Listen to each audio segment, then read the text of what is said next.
우리 옆에 분들 바라보시면서요. 여러분의 감정과 상관없이 밝은 미소와 함께 이렇게 인사하겠습니다. 함께여서 감사합니다. 네, 함께여서 감사합니다. 이런 질문이 들 때가 있습니다. 예수님을 믿지 않는 사람들은 예수님을 믿는 사람들을 볼 때에 어떤 생각을 할까? 또 어떤 감정을 느낄까? 궁금할 때가 있습니다. 그래서 교회 안 다니는 사람들은 이렇게 얘기하잖아요. 교회 안 다니는 사람들은 우리를 어떻게 생각할까? 혹은 우리를 볼 때 어떤 마음이 들까? 이런 질문을 할 때가 있는데요. 반대로 이런 질문이 들 때도 있습니다. 뭐냐면 여러분은 예수님을 믿는 자로서 예수님을 믿지 않는 사람들에 대하여 어떤 감정을 갖고 있는가? 또 어떤 생각을 하는가라는 질문입니다. 그리고 이 질문은 그냥 궁금하다라고 하는 질문이라기보다는 어쩌면 우리가 그리스도인으로서 세상을 살아갈 때 늘 품고 있어야 되는 질문이겠다 싶습니다. 한번 생각해 보세요. 여러분은 예수님을 믿는 분들이신가요? 그죠? 그렇다면 예수님을 믿지 않는 가족들을 볼 때, 또 친구들을 볼 때, 주변 사람들을 볼 때에 여러분은 어떤 감정을 가지고 계신가요? 분명히 사람마다 감정이 다를 수 있지만 여러분이 갖는 메인 감정은 어떤 건가? 또 어떤 생각들을 주로 하는가? 한번 생각을 해보시면 좋겠습니다. 오늘 본문은 아덴, 우리가 아는 지명으로는 아테네라는 지역에서 바울이 행한 설교입니다. 이 설교는 예수를 믿지 않는 사람들에 대하여 믿는 자로서 바울이 갖는 어떤 감정이 잘 드러나 있습니다. 16절 말씀을 보시면요. 바울이 아덴에서 그들을 기다리다가 그 성에 우상이 가득한 것을 보고 마음에 격분하여라고 기록되어 있습니다. 그래서 아덴에 있었던 거죠. 아테네에. 그리고 그 성을 이렇게 둘러봤을 겁니다. 여기는 어떤 곳인가? 아테네 이야기는 많이 들었는데 하면서 둘러보니까 뭐예요? 우상이 가득한 것을 보게 됩니다. 그리고 그 우상이 가득한 것을 본 다음에 가진 마음이 이 격분하여라는 감정 표현이 담겨 있습니다. 그리고 바울의 마음이 격분하여서 오늘의 설교가, 오늘 본문에 담겨 있는 설교가 시작되었다라고 생각하면 됩니다. 저도 어릴 때 이 본문을 해석할 때는 어떻게 거의 해석을 했었냐면요. 우상이 많은 거 보니까 화가 났구나. 혹시 여러분 어릴 때 그런 감정 없으셨나요? 저는 이제 모태신앙으로 자랐기 때문에 특히 이제 제가 어릴 때 뭔가 이 우상의 모양들을 보면 뭔가 모르게 좀 화나는 게 있었어요. 지금 이제 왜 화가 났을까 생각을 해보면 달라서 그랬던 것 같아요. 그러니까 내가 믿는 하나님과 다른 것들, 그리고 이제 조기 교육 이런 거 받잖아요. 십계명 교육 받고 나면 이제 우상에 대해서 좀 이제 혐오감 이런 것들이 많이 생기거든요. 그래서 이런 감정이 그 어릴 때 가졌던 요 감정이 계속 쭉 가면 이제 어른 돼서도 어떤 마음을 가지게 되냐면 예를 들어 다른 종교의 어떤 절이라든지 탑이라든지 불상이라든지 이런 것들을 보면 뭔가 모르게 화나는 감정이 생겨요. 아시나요? 네, 그래서 막 예전에 그런 분들 계셨잖아요. 불상에다가 막 십자가 이렇게 그리고 오고. 안 들어보셨어요? 네, 막 이런 분들 있으셨어요. 가가지고 막 불상 뒤에다가 막 칼로 이렇게 십자가 그리고 막 무너져야 된다고 하면서 그랬던 적이 있는데요. 그러다 보니 이제 여기에서 우상이 가득한 것을 보고 격분했다라고 할 때 그런 저의 감정과 같은 감정으로 예전에는 늘 봤었어요. 그래서 이 바울이 굉장히 분노함 가운데 아니 세상에 이 우상들이 어떻게 이렇게 많은가 하는 마음으로 설교를 했나 보다 생각을 했는데 그 이 격분하다라는 단어의 의미도 그렇고요.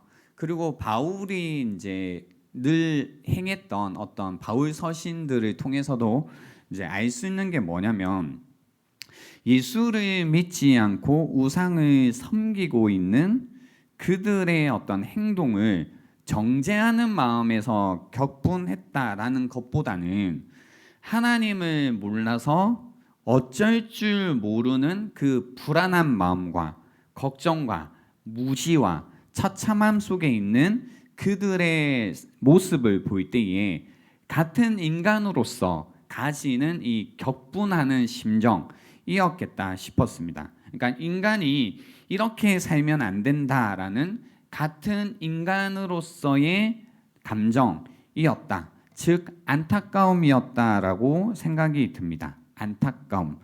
여러분 왜 사람들이 우상을 만들고 왜 우상을 섬긴다라고 생각하시나요?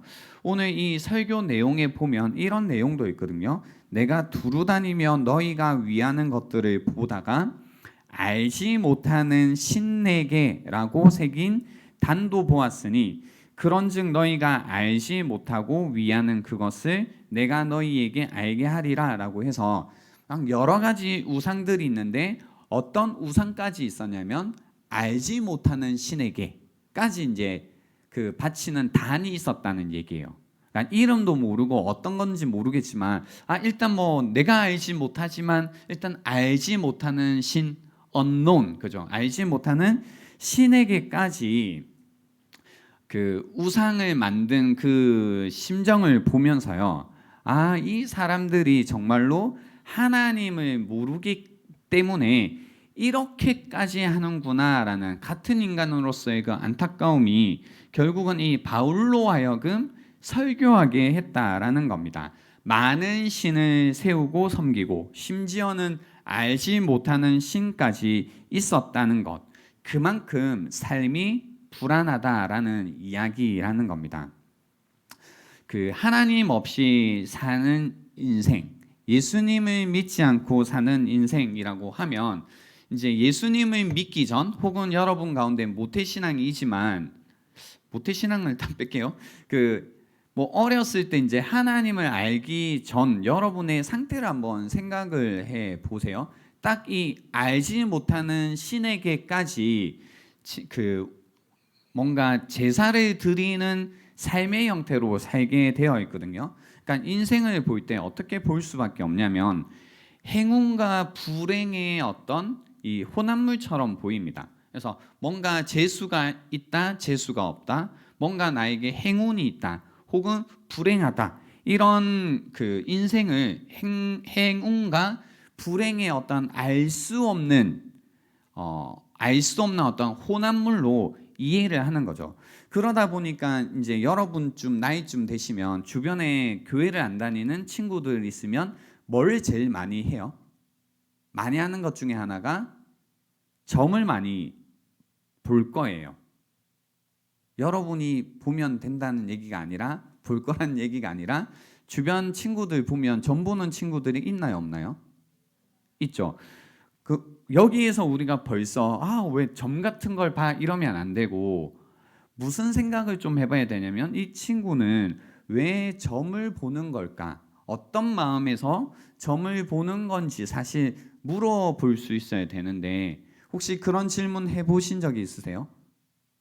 그죠? 거기 용안에 나도 한번 가야겠다. 뭐 이러면 안 되고, 그죠? 왜 점을 보는가? 이제 물어보면 대부분 이제 알 수 없는, 예측할 수 없는 삶, 그죠? 어떻게 삶이 될지 모르겠다. 단순한 호기심이 아니라 불안감에서 오는 그 마음인 거죠. 그래서 점을 보러 가는 겁니다. 언제쯤 내가 아직 결혼하지 않은 분들은 언제쯤 내가 내 배우자를 만나게 됩니까? 뭐 이런 얘기 묻는 거죠. 그러면 2023년 초에 어떤 행운의 여러분의 그 인연이 찾아오게 되는데 그때 그 사람이 찾아올 때 놓치지 말고 잘 맞이해라 뭐 이런 얘기 들으면 뭔가 안심이 되고 내년 초에 나는 이제 나의 인연이 찾아온다고 했어. 그럼 그 전까지 난 좀 나도 꾸미고 다이어트도 하고 이렇게 하고 있어야겠다 하면서 뭐예요? 그 한마디를 들었을 때 갑자기 마음이 안심하고, 그죠? 불안이 그치고, 그렇기 때문에 뭐예요? 또 점을 보고, 아, 나는 언제쯤 다시 이 돈을 좀 잘 벌 수 있을까요? 사업이 잘 될까요? 혹은 어디에다가 이 일을 시작하면 될까요? 언제 결혼하면 뭐 이혼하지 않고 잘 살 수 있을까요? 이 모든 어떤 그 물음이라는 게 뭐냐면, 삶이 어떻게 될지 예측할 수 없고, 그리고 삶 속에 뭔가 행운이 있고 불행이 있는데 그것이 막 마구잡이로 섞여 있는 인생이라고 볼 때에 결국 사람들은 점집이라는 곳에 가서 그걸 묻게 되어 있다라는 겁니다. 그죠? 그러다가 이제 그 마음속에 뭐가 있냐면, 그나마 어떤 좋은 얘기들을 듣게 되면, 아, 그거잖아요. 막 내년 상반기에 그런 인연을 만나게 될 거예요. 이런 얘기 들으면 갑자기 뭐가 생겨요? 마음에 꽃이 피잖아요. 그죠? 내년 상반기에. 근데 이제 이 얘기가 다 뭐냐면, 그 예측할 수 없는 삶 속에 이미 살고 있다라는 얘기는 삶이 계속해서 그 허망하다라는 이야기입니다. 허망하다라는 이야기. 그러니까 예측할 수 없는 행운과 불행이라는 것이 마구잡이로 섞여 있는 삶을 산다라는 것은 이미 허망한 삶을 살고 있다라는 이야기라는 겁니다. 그러다 보니 이런 인생의 그림 속에서 살고 있는 사람들은 계속해서 어떤 마음이 많이 드냐면, 뭔가를 계속 포기하게 되고 계속 체념하는 마음이 많이 듭니다. 그리고 더 극적 끝으로 가면, 뭐 죽으면 그만이지라는 생각을 하는 겁니다. 근데 이제 문제는 그 죽는 날까지 겪어야 되는 어떤 문제들이 있다 보니까 계속 뭘 하게 되냐면, 여러 가지 신들을 섬기며 우상을 세우면서 이 마음의 불안함을 또 두려웠던 삶이라는 것을 계속 달래면서 살아야 된다라는 겁니다. 그죠? 그래서 이런 거예요. 그 예수님을 믿는 자로서 예수님을 아직 믿지 않는 사람들을 바라보는 심정이 어떤 거냐면, 야, 사람이 어떻게 저렇게 살 수 있을까? 어떻게 저런 불안감을 가지고 살 수 있을까? 어떻게 저렇게 예측할 수 없는 행운과 불행이라는 그 알 수 없는 혼합물 가운데 인생을 살아갈 수 있을까? 어떻게 저렇게 늘 한 치 앞을 알 수 없어서 두려워하는 마음으로 알 수 없는 시인까지 세우면서 만들면서 살아가야 되는 그 인생에 대한 어떤 안타까움, 그죠? 이런 안타까운 마음이 있다라는 겁니다. 그래서 거기에 대해서 사실은 어떤 경멸도 아니고 어떤 대적하는 마음도 아니고 어떤 이 무시하는 마음도 아니라 말 그대로 뭐예요? 이 안타까움, 이 안타까움이라는 게 있다라는 겁니다.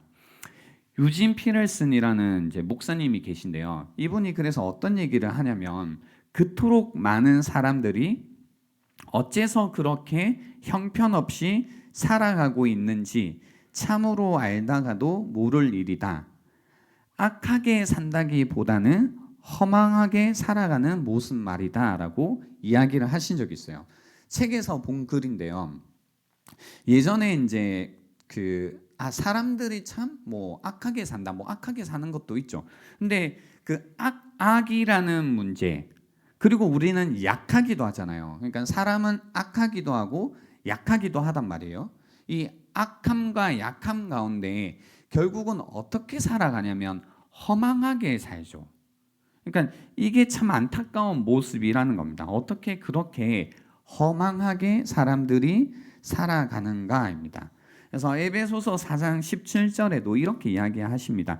이제부터 너희는 이방인이 그 마음에 허망한 것으로 행함같이 행하지 말라.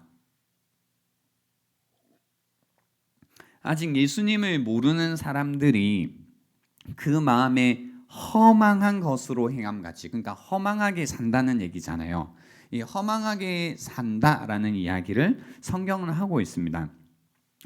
허망하게 산다. 마음에 허망한 것이라는 건 어떤 의미냐면요.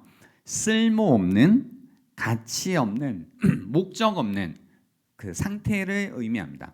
허망하다. 그러니까 내가 어떤 이거 허망하네라고 느낄 때 뭐냐면 이게 쓸모없구나, 혹은 가치 없구나, 또는 목적이 없구나라고 느낄 때에 여러분이 허망한 마음을 딱 느끼게 되는 겁니다. 그러니까 막 여러분이 공부를 하실 때든 연애를 하실 때든 또 어떤 일들을 하실 때에 이거 참 허망하다라고 느낄 때가 뭔가 쓸모가 없고 이게 별로 가치가 없고 또 목적이 없었다라는 생각을 할 때에 허망하다라는 생각을 하신다는 겁니다. 그래서 삶의 목적을 물으면 목적이 없는 상태. 그러니까 목적은 어디론가 가는 거잖아요. 목적이 있다라는 건 우리가 가고 있다라는 건데 목적이 없기 때문에 뭔가 가는 게 없죠. 그래서 목적이 없는 삶, 가치 없는 삶, 무엇을 위해 살아야 하는지 모르는 삶, 이런 허망한 삶을 살아가면서 대신 감정 상태는 늘 두려움과 염려와 걱정 가운데 살아가게 된다라는 겁니다. 그래서 삶을 허망하게 살고 있는 분들은 뭐가 없게 되냐면 이 말 한번 이해해 보세요. 삶이 허망하다라고 느끼는 분들은 뭐가 없냐면 미래가 없죠. 미래가 없습니다. 미래가 없다. 그럼 미래가 있다라는 건 뭐냐면요. 여기서 이제 중요한 그 두 가지 세계관을 여러분이 이해하시면 좋은데 우리가 늘 이런 얘기 하잖아요. 다시 태어나면. 그죠? 다시 태어나면 이렇게 해야겠다. 다시 태어나면 나는 누구로 태어나고 싶다. 다시 태어나면 나는 우리 집 강아지로 태어나고 싶다. 뭐 이제 이 다시 태어나면이라는 세계관이 하나가 있어요. 근데 이 다시 태어나면이라는 세계관을 잘 뜯어보면 어떤 세계관이냐면 도는 세계관이에요. 이렇게 뱅글뱅글 도는 세계관이에요. 이거 윤회 사상이라고 하잖아요. 그러니까 윤회라고 하는 건 뭐냐면 계속 돌죠. 돈다라는 건 뭐예요? 목적이 있다 없다? 없죠. 목적이 있다는 건 말씀드린 것처럼 어디론가 가는 그림이기 때문에 원이 아니라 직선이 돼요. 이렇게 그림이. 근데 하나님을 모르는 사람들의 세계관은 그림이 어떠냐면 동그랗죠. 좋은 의미가 아니에요. 그래서 윤회 사상이 그래서 만들어질 수밖에 없죠. 삶은 계속 공전하는 겁니다. 이렇게 돌고 돌고 도는 겁니다. 이 생을 아주 잘 살면 뭘로 다음 생에서 살 수 있는지 아세요? 아주 잘 살면 그렇죠. 사람으로 다시 태어날 수 있어요. 그러니까 여러분이 이전 생에서 굉장히 다 잘 사신 거예요. 근데 이제 사람으로 못 태어날 거예요. 네. 아주 잘 살아야 되거든요. 그러니까 아니면 이제 막 짐승 이런 걸로 태어나잖아요. 그죠? 그래서 오케이 사는 거예요. 제가 예전에 불교에 굉장히 심취하고 계시고 대승불교 말고 소승불교에 몸을 담으셔서 저도 그때 그분한테 배운 거예요. 대승불교는 뭔가 좀 막 되게 교회로 치면 대형 교회인데 그 안에서 뭐 배우고 이런 것들은 좀 약한 곳이고 그분한테 들은 얘기예요. 뭐 공식적이다는 게 아니고 소승불교는 좀 더 이제 소규모로 모이되 이 불교의 어떤 교리인가요? 그걸 굉장히 깊이 있게 이해하고 학습하고 하는 분들이라고 하더라고요. 그래서 소승불교에 계셨던 분이 계셨는데 그분하고 이제 저도 궁금하니까 물어봤어요. 이렇게 윤회에 관해서도 물어보고 제일 궁금한 게 그거였어요. 그러면 제일 잘하면 할 수 있는 게 사람으로 태어나는 거냐고 하니까 그렇다고 하더라고요. 우리가 지금 이 생에서 정말 잘 살고 어떤 그 덕을 막 쌓았을 때 할 수 있는 삶이 뭐냐면 사람으로 태어나는 거고 죄를 너무 많이 짓거나 뭐가 이렇게 잘못하면 이렇게 동물로 태어난다고 하더라고요. 그래서 그래요라고 했고 그 뒤에 이제 제가 어떤 질문이었는지 모르겠는데 제가 했던 질문에 그분이 이 질문이었어요.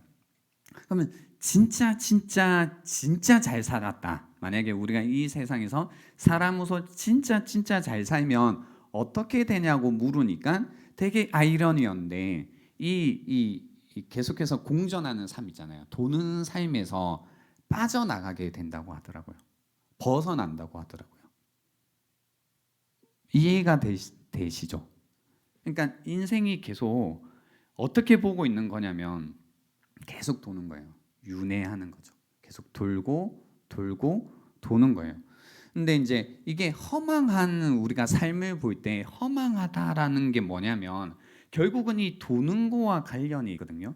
여러분 언제 관계를 한번 혹은 일을 할 때 생각해 보세요. 언제 허망하다라는 생각이 딱 찾아오냐면 관계를 볼 때도 그렇고 일을 볼 때도 그렇고 계속 같은 일을 계속 반복할 때, 그죠? 뭔가 나아가지 못하고 발전하지 못하고 성장하지 못하고 계속 같은 일을 반복할 때 무슨 생각이 드나요? 이거 왜 하고 있지? 라는 생각이 드나요, 안 드나요? 드시죠. 그죠? 관계도 마찬가지죠. 너무 좋긴 한데 이 좋은 이게 더 이상 뭔가 감정이 쌓인다든지 사랑이 더 커진다든지 혹은 뭐 어떤 서로의 이해가 넓어진다든지 이런 거 없이 늘 같은 관계를 반복하고 있고 또 이제 그런 거 막 속 터질 때가 뭐예요? 이거 내가 이 관계를 계속해야 되나가 뭐냐면 어떤 문제가 있는데 그 문제에 관해서 서로 이야기를 하고 서로에게 좋은 영향력을 끼치면서 고칠 것들은 잘 고쳐 나가고 또 잘 성장할 수 있는 부분은 잘 성장해 가면 좋은데 성장은 안 되고 안 좋은 거는 얘기하고 또 얘기하고 또 얘기하고 또 얘기하고 또 얘기해도 소용이 없으면 어떤 마음이 들어요? 허망하다는 마음이 들죠. 그죠? 그러니까 사람 안에 이 계속해서 도는 거에 관해서 허망한 마음이 있다라는 겁니다. 그러니까 이런 삶을 산다고 할 때 뭐 또 다시 태어난다고 한들 뭐가 그렇게까지 있을까? 뭐가 소망이 있을까라는 생각이 드는 겁니다. 그래서 이 세상 하나님이 없는 삶이라는 건 계속 이렇게 도는 세상이에요. 그 안에서 뭔가 불안하고 걱정하고 염려하고 헛되이 모든 것들을 계속 반복하면서 살아가게 되는 겁니다. 근데 이 허망한 삶 속에서 희망이라는 건 뭐냐면요. 복음이라는 것이 이 계속해서 돌고 도는 허망한 삶 가운데 복음의 빛이 비치게 되면 복음의 빛이 비쳤다고 할 때 그 핵심 내용이 뭐냐면 그 예수님의 죽으심과 또 오늘 바울이 설교하고 있는 부활에 관한 내용이거든요. 부활. 그죠? 부활이라고 하면 제가 부활 주일 때마다 부활의 의미를 계속해서 그 다각적인 부활의 의미를 계속 말씀을 해드리고 있기는 한데 뭐 죽었다가 살아나는 거죠. 그죠? 죽었다가 살아나는 것. 예수님께서 우리의 죄를 위해 십자가에서 죽으셨다가 3일 만에 살아나신 사실입니다. 그죠? 근데 이 부활이라는 이 내용이 이 돌고 도는 허망한 삶 가운데 비치게 되면 이 돌고 돌던 인생이 드디어 어떻게 되냐면 펴지게 되죠. 펴지게 되죠. 그리고 펴진 인생 가운데 무엇을 발견하게 되냐면 시작과 끝이라는 걸 발견하기 시작합니다.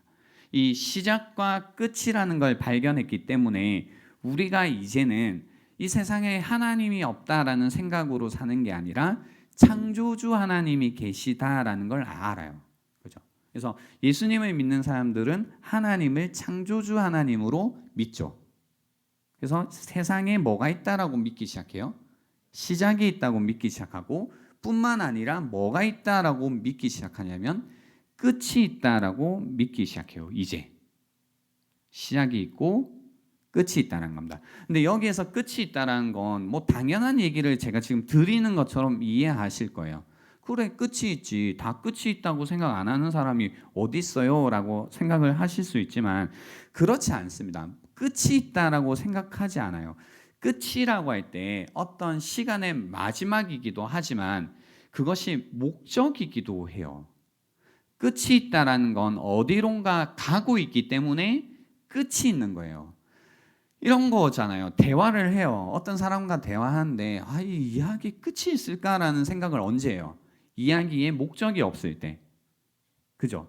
목적이 있으면 뭐 2시간 얘기해도 되고 5시간 이야기 해도 괜찮아요. 그 이야기의 목적을 향해 우리 이야기가 가고 있구나, 깊어지고 있구나, 넓어지고 있구나 생각이 들면 2시간, 3시간, 4시간 이야기해도 괜찮아요. 근데 이야기에 목적이 없는 것 같은데 2시간 얘기하고 3시간 얘기하면 어때요? 미치는 거죠. 저만 그런가요? 제 성격이 별로 안 좋아요. 그래서 어떤 이야기가 목적 없이 막 3시간, 5시간, 10시간 가는 것. 그죠? 그래서 그 복음, 부활이라는 게 들어오는 순간 복음의 빛이 비치면 인생 가운데 시작과 끝이라는 게 있다라는 걸 이해하기 시작해요. 그리고 삶의 목적이라는 것이 있구나라는 걸 알기 시작합니다. 이 공의 세계에서요. 직선의 세계로 넘어오기 시작합니다. 그리고 나서 삶의 이유와 목적을 발견하게 되고 그리고 그 이유와 목적이 있기 때문에 때로는 고난이 있다고 해도 그 고난을 지나서 지나가는 이유가 있어요. 왜 고난을 굳이 지나가냐면 왜 그렇게 힘들게 사냐면 때로는 왜 모든 것들을 포기하면서까지 사느냐면 목적이 생겨서 그래요. 그러니까 가는 길이 생겨서 그렇다는 거예요. 끝이 있기 때문에 그렇다라는 겁니다. 그래서 이 삶을 바라보는 관점이라는 것이 완전히 달라지게 되죠. 그래서 이 시작과 끝이 있고 삶을 직선으로 보기 시작하고 그리고 나의 인생도 그리고 이 세상의 역사도 어디론가 하나님께서 목적하신 바를 향해 가고 있다라는 것을 이해한 사람들. 그죠? 그렇기 때문에 왜 이게 다르냐면요. 창조주이신 하나님께서 보세요. 이 역사를 주관하시는데 이 역사를 끌고 가고 계시잖아요. 끝을 향해서. 이 끝이라는 건 정확히 말하면요. 뭐 마지막을 향해서 간다라는 뜻이라기보다는 하나님께서 세우신 뜻을 향해 간다는 뜻이죠. 그래서 종말은 뭐냐면 하나님의 뜻이 완성되는 날입니다. 종말이라는 것.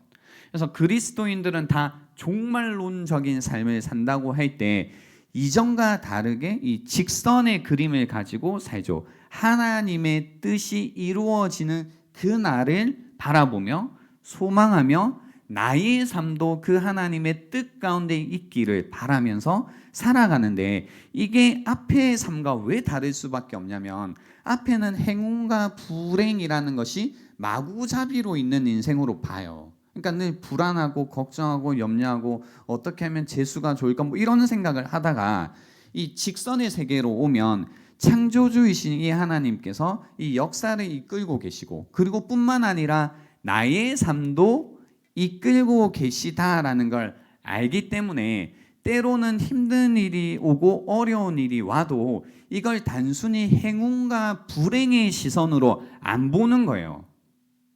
그러니까 뭔가 내가 불행해서 우상을 계속해서 만들고 심지어 알지 못하는 신까지 만들어야 되는 삶에서 나와서 이제는 나의 삶이 보세요. 나의 삶이 하나님의 목적을 향해 가는 소명과 사명의 삶을 살아가는 거예요. 그렇지만 우리 가운데 이 불안한 마음도 있고 걱정되는 마음도 있고 그리고 염려되는 마음도 있기 때문에 그리스도인들도 불안할 수 있고 걱정할 수 있고 염려할 수 있죠. 근데 뭐가 다르냐면요. 여러분의 삶이 그런지 계속 생각을 해보세요. 뭐가 다르냐면 여기에서는 이제 뭐가 계속 실패하면 역시 인생은 이런 거지. 그죠? 그리고 뭔가 망하면 역시 인생은 그런 거지. 그죠? 이렇게 계속 체념하는 쪽으로 간다고요. 어쩔 수 없이. 그죠? 포기하는 쪽으로 간다고요. 근데 이 직선의 삶을 사는 사람들은 뭐가 다르냐면 내가 넘어지고 내가 흔들리고 내가 실패해도 삶이 어떻게 돼요? 가지죠. 그러니까 내가 넘어져도 가요. 내가 쓰러져도 가요. 내가 실패해도 인생이 가요. 왜냐하면 도는 인생이 아니고 가는 인생으로 하나님께서 바꾸셨기 때문에 그렇다라는 겁니다. 그러니까 여러분 가운데도 마찬가지예요. 내가 예수님을 믿는다라는 건 이제 뭔가 계속 반복하고 도는 인생이 아니라 직선의 인생, 가는 인생으로 내가 살고 있다고 이해하셔야 돼요. 이렇게 이해하지 못하면 그런 생각을 계속하게 됩니다. 뭐냐면 내가 흔들릴 때마다 끝난다고 자꾸 생각해요. 내가 실패할 때마다 이제 안 된다고 생각해요. 내가 부족할 때마다 이런 부족한 내가 무슨 일을 해낼 수 있을까? 라는 생각을 해서 자꾸 좌절하고 우울해지고 염려하는 쪽에 이쪽으로 넘어간다고요. 근데 그리스도인들은 무엇을 분명히 믿는 사람들이냐면 부활을 믿는 사람들이죠. 부활을 믿는 사람들이란 건 뭐냐면요. 내가 할 수 있는 어떤 최고의 것, 최선의 것, 어떤 헌신, 어떤 노력, 그것으로 만들 수 없는 것. 그죠? 그러니까 부활이라는 건 죽음을 극복하는 일은요. 사람이 어떤 최선을 다하고 어떤 최고가 되어도 어떤 헌신을 해도 절대로 넘어설 수 없는 게 있는데 그게 뭐냐면 죽음을 넘어서는 일이에요. 그죠? 근데 부활을 믿는다는 건 죽음을 넘어서는 것을 믿는 거예요. 예수님께서 우리를 위하여 죽음을 넘어섰음을 믿고 우리의 인생도 이제 죽음을 넘어서는 인생이 되었음을 믿는 거예요. 그래서 하나님이 약속하고 하나님이 주시고 하나님께서 만드시는 것을 믿는 인생이 되었다라는 게 뭐냐면 부활을 믿는 예수님을 믿는 자들이 되었다라는 겁니다. 그래서 이 부활은 우리가 만들어낼 수 있는 게 아니라는 거예요. 그렇기 때문에 이거예요. 내가 때로는 못 만들어요. 못해요. 실수해요. 실패해요. 넘어져요. 막 흔들려요. 신앙생활 할 때 경험하시잖아요. 자꾸 믿음이 왔다 갔다 하죠. 하세요, 안 하세요? 하시던데. 그러니까 왔다 갔다 하죠. 나는 오늘은 하나님 너무 사랑하고 하나님 완전 확신했다가 또 무슨 일이 생기면 하나님이 정말 계신가? 이랬다가 하나님 난 너무 사랑하시는 것 같아 했다가 또 어떤 일이 생기면 하나님 정말 나를 사랑하실까? 이랬다가 하나님 나 하나님에 대한 소망이 분명하다 했다가 소망이 없다. 소망이 없어. 하나님 나한테 너무 무관심하신 것 같아. 이게 하나님을 향해서 말할 때도 있지만 내 삶을 향해서 하는 말이 하나님을 향해서 하는 말과 사실 동일한 얘기잖아요. 그러니까 어떤 날 소망을 가졌다가 어떤 날 엄청 절망했다가 어떨 때 엄청 믿었다가 어떨 때 엄청 의심했다가 어떨 때 너무 사랑으로 충만했다가 어떨 땐 또 분노로 가득 차 있다가 맨날 왔다 갔다 하는 거죠. 그 가운데 막 울기도 하고 후회하기도 하고 초조해지기도 하고 불안해지기도 하고 막 하는 겁니다. 그 가운데 죄책감을 갖기도 하고 이런 내가 언제 좀 완전해질 수 있을까라는 생각을 하는 겁니다. 근데요, 인생이 이제 이렇게 도는 인생이 아니고 가는 인생이 되고 이렇게 가는 인생이 된 이유가 예수님의 그 십자가의 죽으심과 부활 때문이라면 뭐가 달라지는 거냐면 이거예요. 야, 왔다 갔다 해라. 실패해라. 넘어져라. 그리고 실수해라. 때로는 돌고 돌아라. 그렇지만 괜찮다는 거예요. 우리가 만들어낼 수 없는 것을 하나님께서 만드신다는 거예요. 그러니까 이런 그림이죠. 예전에 제가 한번 그려드렸던 그림인데, 그러니까 우리가 막 넘어지고 쓰러지고 해도 우리는 이 직선 어디에 서 있는 것과 같냐면 공항에 가보시면 그 막 이렇게 워킹 그 뭐라고 부르죠? 네, 무빙 워크 그죠? 이렇게 가지는 거 있잖아요. 그 안에서 우리가 다리가 아파 나 앉을래 아니면 나 여기 누워 있을래 해도 어때요? 간다 안 간다? 가는 거죠. 이게 직선인 거죠. 이렇게 직선인 거죠. 목적지로 그냥 가는 거예요. 때로는 내가 못하겠다 싶어도 내가 어떻게 해야 되나 싶어도 실패하고 그 실망해서 모든 걸 포기하고 싶은 순간에도 그죠? 야 왔다 갔다 해라 실수해라 실패해라 그런데 그거죠. 야 죽지만 마라. 그런데 포기는 하지 마라. 왜냐하면 우리의 운명이라는 것은 이미 하나님의 손에 지어졌고 하나님의 손에 우리의 운명이 지어졌다라는 것은 이 계속해서 돌고 도는 인생에서 빠져나와 가는 인생, 이 인생의 어떤 그 종말로 향해 가는 인생으로 이제 바뀌었다는 겁니다. 그렇기 때문에 그리스도인들은 어떤 얘기 할 수 있냐면요, 괜찮다는 이야기 할 수 있어요. 괜찮다고 막 나 너무 실패해서 너무 마음이 그래, 괜찮아라고 할 수 있어요. 나 이거 못할 것 같아 어떡하지? 괜찮아라고 할 수 있어요. 왜냐하면 우리가 만들 수 없는 것은 하나님께서 어차피 만들어 주시기 때문입니다. 그래서 이 시간 옆에 분들을 향해 이렇게 인사를 한번 할까요? 괜찮아. 괜찮아. 괜찮아. 괜찮은 겁니다. 그렇기 때문에 우리는 포기하지 않으면 됩니다. 그렇기 때문에 모든 것들을 죽을 것처럼 생각하지 않으시기만 하면 됩니다. 좀 왔다 갔다 하고 뭔가 실패하고 뭔가 안 되는 것 같아도 그리스도 예수 안에 속해진 여러분의 인생이라는 것은 하나님께서 끌고 가주십니다. 하나님의 뜻을 향해 하나님께서 이끌어 가신다는 겁니다. 여기서는 우리가 잘못하면 실수하면 끝이지만 이곳은 하나님께서 우리 인생을 끝을 향해 끌고 가시는 인생이 되었다라는 겁니다.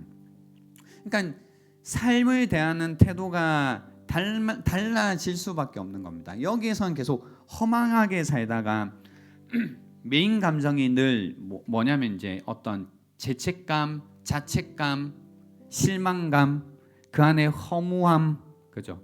이런 걸로 계속 빠져갈 수밖에 없어요. 그러니까 지내면 지낼수록 삶에 대한 어떤 희망과 소망과 기쁨이라는 것을 계속 잃어가게 돼요. 그러니까 있을 수가 없죠. 이렇게 돌고 도는 그림 속에 있을 때는 기쁨이 있을 수가 없어요. 근데 가지는 인생은 그죠? 그 어떤 여정마다 하나님의 인도하심과 만들어 가심과 새롭게 하심과 또 이끌어 가심, 인도하심을 계속해서 경험하기 때문에 막 기쁨이 있는 겁니다. 그리고 삶을 대하는 태도도 정말로 달라지겠죠. 달라질 수밖에 없습니다. 저희가 이제 그 뉴라인 지크를 시작을 합니다. 뉴라인 지크 하면 이제 잘 모르시는 분들이 계실 건데요. 뉴 라인 지크, 뉴 라이프 인 지저스 크라이스트를 줄여서 만든 말입니다. 뉴 라인 지크, 뉴 라이프 인 지저스 크라이스트. 예수 그리스도 안에서의 새로운 삶이라는 뜻입니다.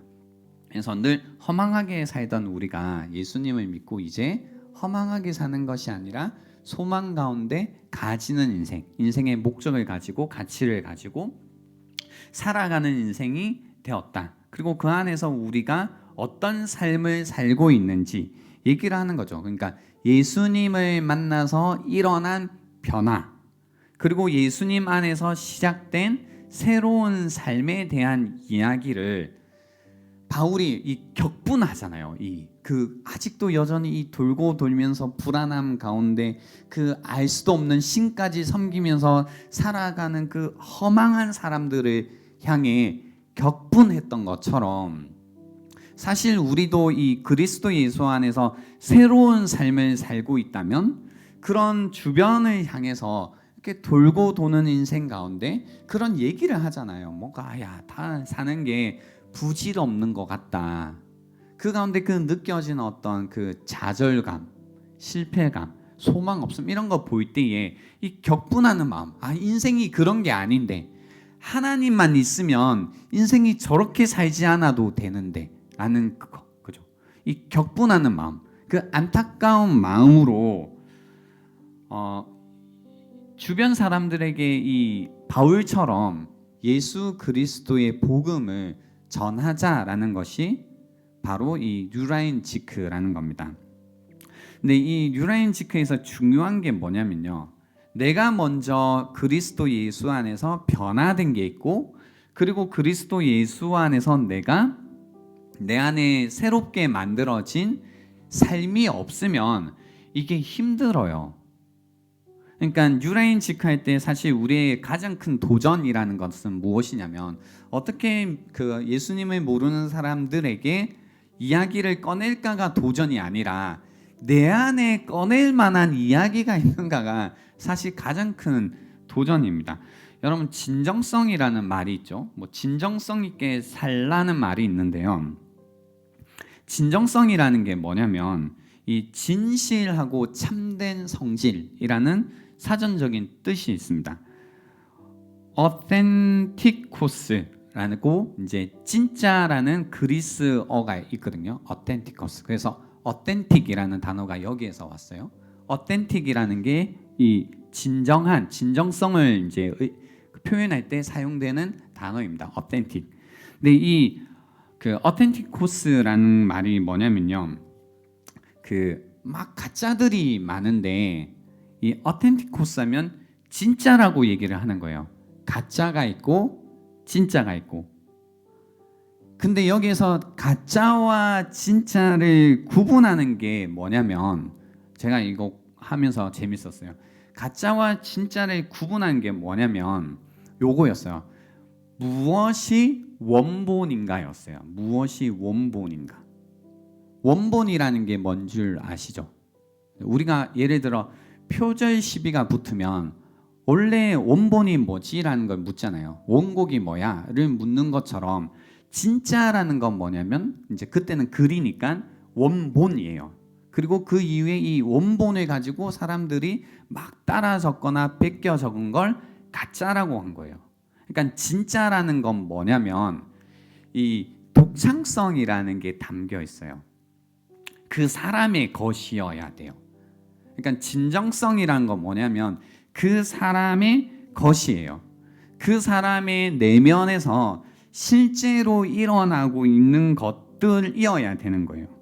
그래서 그 진정성 있게 우리가 말을 하고 이야기를 하고 한다라고 할 때 어떠해야 되냐면, 내가 누군가의 감정과 생각을 따라서 말하는 게 아니에요. 그러니까 그 우리가 진정성 있게 이 복음을 전합시다라고 할 때도 제가 했던 얘기를 그대로 어디 가서 앵무새처럼 얘기하는 게 아니에요. 뭐가 진정성 있게 전도를 하는 거냐면, 내가 정말로 진지하게 하나님이라는 분에 대해서 고민도 해보고, 또 내가 복음을 이제 받아들인 사람이라면 내가 믿고 있는 이 복음에 관해서도 생각을 해보는 겁니다. 그리고 내 내면에 실제로 일어난 일이 무엇인가를 생각해 보는 겁니다.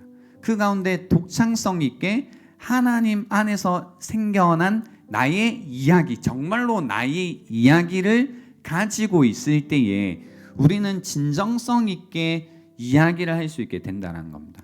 그러니까 이런 도전이 먼저 여러분에게 있어야 되죠. 여러분 예수 믿는 사람이라고 할 때에 그냥 나 매주일 교회에 가, 혹은 나는 종교가 기독교야를 넘어서서 어떤 독창적인 여러분만의 오리지널, 그죠? 이 오리지널이 있는 이야기를 가지고 있는가를 물으셔야 된다는 겁니다.